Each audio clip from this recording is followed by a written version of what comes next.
Hello दोस्तों, स्वागत है आप सभी का संडे स्टडी पॉइंट पे।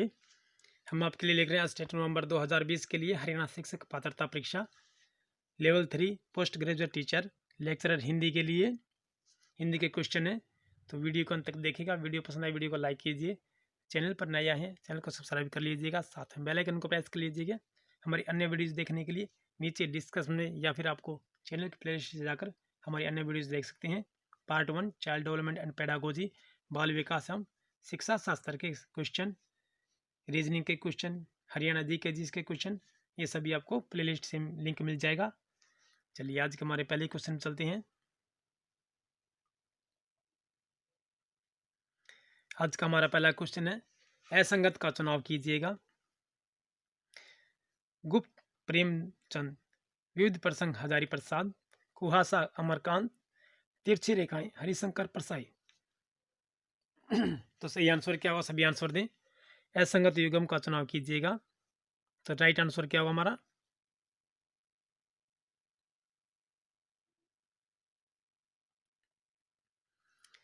ये विविध प्रसंग हजारी प्रसाद द्विवेदी, ये हमारा राइट आंसर हो जाएगा। ऑप्शन नंबर बी जो हमारा यह संगत है। जबकि गुप्त धन देखिए प्रेमचंद की है, कुहासा अमरकांत के हैं, तिरछी रेखाएं हरिशंकर परसाई की है। तो राइट आंसर हमारा ऑप्शन नंबर बी हो जाएगा। विविध प्रसंग जो है हजारी प्रसाद द्विवेदी का, ये हमारा आंसर गलत है।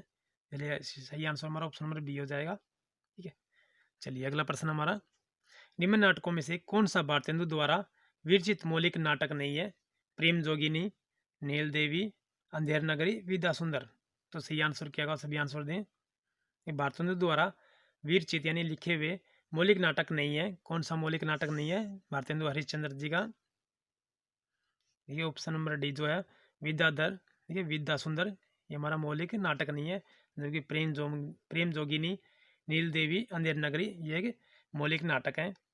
चलिए अगला प्रश्न हमारा, कन्नड़ की मीरा किस लेखिका को कहा जाता है? अक महादेवी, लल दवंद, लल दद, महादेवी वर्मा या अंडाल। तो सही आंसर क्या होगा? सभी आंसर दें। कन्नड़ की मीरा किस लेखिका को कहा जाता है? तो राइट आंसर हमारा ये ऑप्शन नंबर ये हो जाएगा। ये अक महादेवी को कहा जाता है कन्नड़ की मीरा।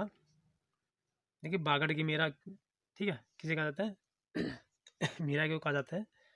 ठीक है, चलिए अगला प्रश्न हमारा, और आधुनिक मीरा किसे कहा जाता है? आप कमेंट बॉक्स में बताइएगा हमें। ये यानी कि आधुनिक युग की मीरा किसे कहा जाता है? आलोचकों ने किस कवि के लिए कहा है कि उनकी कविता में व्यर्थ का उलझाव, अखबारी सतीपन और वैचारिक धुंध बजाय स्वयं परिष्कार और साफ सुथरा नहीं है? ठीक है, देखिए राजेश जोशी, मुक्तिबोध, कुंवर नारायण, उमाशंकर जोशी। तो सही आंसर क्या होगा?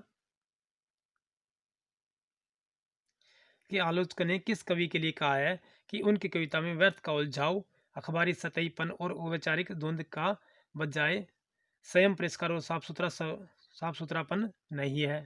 ठीक है, साफ सुथरापन है। तो सही आंसर क्या होगा हमारा? राजेश जोशी, मुक्तिबोध, कुंवर नारायण, उमाशंकर जोशी। तो राइट आंसर हमारा ऑप्शन नंबर सी हो जाएगा, ये कुंवर नारायण जी हैं। ठीक है, चलिए अगला प्रश्न हमारा, मनोहर श्याम जोशी को कयाप के लिए किस वर्ष साहित्य अकादमी पुरस्कार से सम्मानित किया गया है? 2003 में, 2004 में, 2005 में, 2006 में। तो सही आंसर क्या होगा? सभी आंसर दें। मनोहर श्याम जोशी को कयाप के लिए किस वर्ष साहित्य अकादमी पुरस्कार से सम्मानित किया गया है? तो राइट आंसर हमारा ऑप्शन नंबर सी हो जाएगा, 2005 में। मनोहर श्याम जोशी को कयाप के लिए 2005 में साहित्य अकादमी पुरस्कार से सम्मानित किया गया है। चलिए अगला प्रश्न हमारा, निम्न सूचियों को सम्मिलित करते हुए सही विकल्प का चयन कीजिएगा।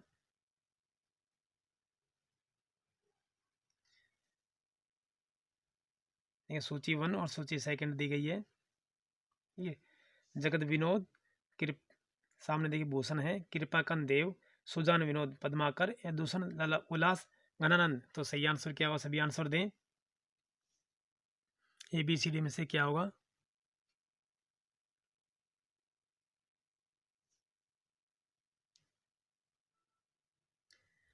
देखिए जगत विनोद हमारी पद्माकर की है, ठीक है जी। जगत विनोद हमारी पद्माकर की है। फिर हमारी कृपाकंद देखिए घनानंद की है, ठीक है जी। और सुजान विनोद देव और दूषण उल्लास भूषण। तो राइट आंसर हमारा ऑप्शन नंबर ए हो जाएगा 3 4 2 1, ठीक है। जगत विनोद पद्माकर, कृपाकंद घनानंद, सुजान विनोद देव, दूषण उल्लास भूषण। तो राइट आंसर हमारा ऑप्शन नंबर ए हो जाएगा। चलिए अगला प्रश्न हमारा, भारत मित्र पत्रिका कोलकाता से प्रकाशित होती थी, जिसके संपादक थे कार्तिक प्रसाद खत्री, बाल मुकुंद गुप्त, सदानंद मिश्र, तोताराम। तो सही आंसर क्या होगा, सभी आंसर दें। भारत मित्र पत्रिका कोलकाता से प्रकाशित होती थी, जिसके संपादक बाल मुकुंद गुप्त थे, ठीक है। राइट आंसर हमारा ऑप्शन नंबर बी हो जाएगा, बाल मुकुंद गुप्त। ये शिव शंभू के चिट्ठे बाल मुकुंद गुप्त की हैं।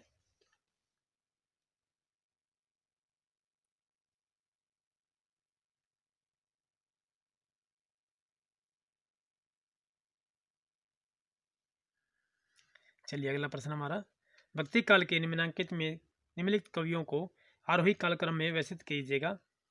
सूरदास, नंददास, रसखान, मीरा, नंददास, सूरदास, मीरा, रसखान, रसखान, सूरदास, नंददास, मीरा, या सूरदास, मीरा, नंददास, रसखान। तो राइट आंसर क्या होगा, सभी आंसर दें।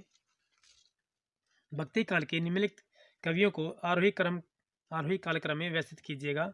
तो राइट आंसर हमारा ऑप्शन नंबर डी हो जाएगा। देखिए सबसे पहले सूरदास है, फिर मीरा है, फिर नंददास है, फिर रसखान है। तो राइट आंसर हमारा ऑप्शन नंबर डी हो जाएगा। चलिए अगला प्रश्न हमारा, असंगत विकल्प का चयन कीजिएगा। सतिया स्वस्तिक चिन्ह है, भुजा भुना हुआ अन्न है, दस्तपा तपते 10 दिन है, बाजी दादी है। तो राइट आंसर क्या होगा, असंगत विकल्प का चयन कीजिएगा। देखिए असंगत बताना में, इसमें से असंगत कौन सा होगा। ये ऑप्शन नंबर डी जो हमारा, देखिए बाजी, ये दादी हमारे असंगत है।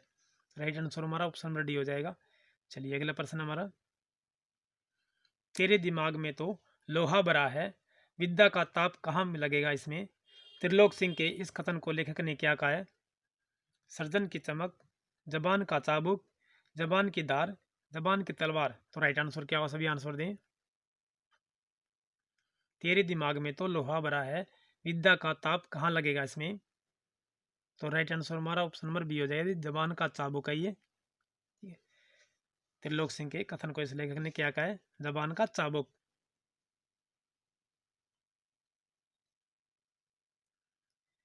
तंग आ गया हूँ बड़ों की अल्पता से, जी रहा हूँ देख कर छोटों की बड़ाई। प्रसिद्ध काव्य पंक्तियों के रचयिता कवि हैं कुंवर नारायण, राजेश जोशी, आलोक धनवा, उमाशंकर जोशी। तो राइट आंसर क्या होगा, सभी आंसर दें। तंग आ गया हूँ बड़ों की अल्पता से, जी रहा हूँ देख कर छोटों की बड़ाई। प्रसिद्ध काव्य पंक्तियों के रचयिता कवि हैं, ये ऑप्शन नंबर डी हमारा राइट आंसर होगा, उमाशंकर जोशी जी हैं। चलिए अगला प्रश्न हमारा, मियां नसरुद्दीन शब्द चित्र किस संग्रह में संकलित है। मियां नसरुद्दीन शब्द चित्र किस संग्रह में संकलित है। हम हसमत, जिंदगी नामा, शब्दों के आलोक में, दिलो दानिश। तो राइट आंसर हमारा ऑप्शन नंबर ए हो जाएगा, ये हम हसमत में संकलित है, ठीक है, मियां नसरुद्दीन। चलिए अगला प्रश्न हमारा, हरिणी के नैनानु में तरे हरिणी के ये नैन, उक्त काव्य पंक्ति में किन अलंकारों का प्रयोग हुआ है। हरिणी के नैनानु ते हरिणी के ये नैन, यमक सलेस है, यमक उपमा है, यमक अपकृति है, यमक प्रतीप है। तो राइट आंसर हमारा ये ऑप्शन नंबर डी हो जाएगा, ये यमक प्रतीप है। ये हरिणी के नैनानु ते हरिणी के ये नैन, ठीक है, यमक प्रतीप पर है। चलिए अगला प्रश्न हमारा, प्रभु प्रलाप सुनी कान, बिकल भय बानार निकर, आई गयु हनुमान जिमी करुणा मह वीर रस। तो उक्त छंद का प्रकार है दोहा, रोला, सोरठा, उलाला। प्रभु प्रलाप सुनी कान, बिकल भय बानर निकर, आई गयु हनुमान जिमी करुणा मह वीर रस। तो उक्त छंद का प्रकार क्या है, तो राइट आंसर हमारा ऑप्शन नंबर सी हो जाएगा। देखिए सोरठा है ये सोरठा छंद का उदाहरण है ये। चलिए अगला प्रश्न हमारा, जकी उपनाम से हिंदी के कौन से कवि उर्दू में लिखते थे? जकी उपनाम से कौन से, ये जकी उपनाम से हिंदी के कौन से कवि उर्दू में लिखते थे? सत्यनारायण कविरत्न, श्रीधर पाठक, जगन्नाथ दास रत्नाकर, राधाचरण गोस्वामी। तो राइट आंसर हमारा ऑप्शन नंबर सी हो जाएगा, जगन्नाथ दास रत्नाकर। ठीक है ना, जकी उपनाम से, देखिए जगन्नाथ दास रत्नाकर जो है ये जकी उपनाम से लिखते थे उर्दू में।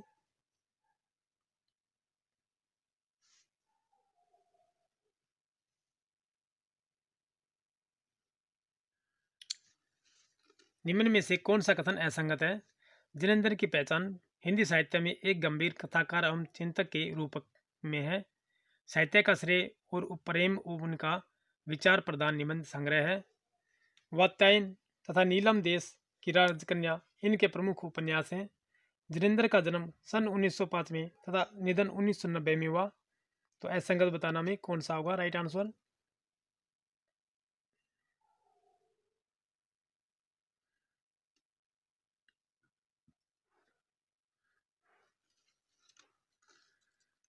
कि दोस्तों ये मिस्टेक हो रहा है, चलिए इसका क्वेश्चन आपको कल बताते हैं।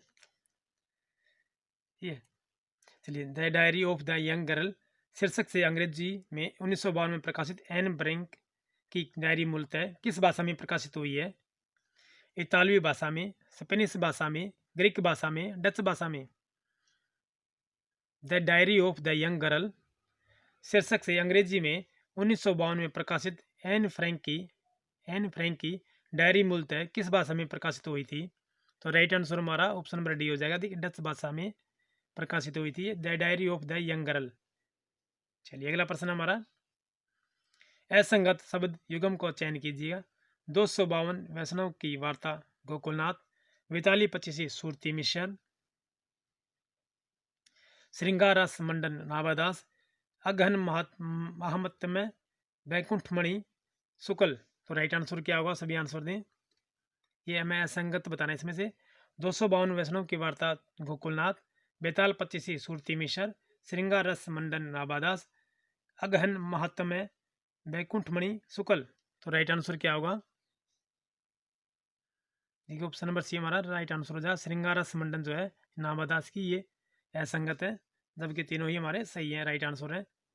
ये सही आंसर ऑप्शन नंबर सी हो जाएगा हमारा। चलिए अगला प्रश्न हमारा, ए जीवन के पारावार बादल राग कविता में उक्त संबोधन किसके लिए किया गया है? ए जीवन के पारावार बादल राग कविता में उक्त संबोधन किसके लिए किया गया है? आशा के लिए, बादल के लिए, जीवन राग के लिए, हर्ष के लिए?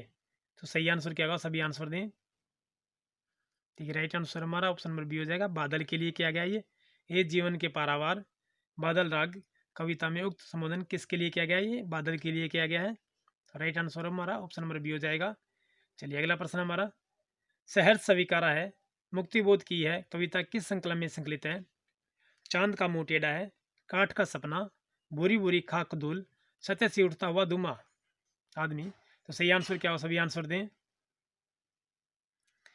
सहर्ष स्वीकारा है मुक्तिबोध की है कविता किस संकलन में संकलित है? तो राइट आंसर हमारा ऑप्शन नंबर सी हो जाएगा, बुरी बुरी खाक धूल में संकलित है ये, सहर्ष स्वीकारा है। चलिए आज की हमारी वीडियो यहीं समाप्त होते हैं दोस्तों। वीडियो को पसंद आए तो वीडियो को लाइक कीजिएगा, और चैनल पर नए आए हैं और अभी तक चैनल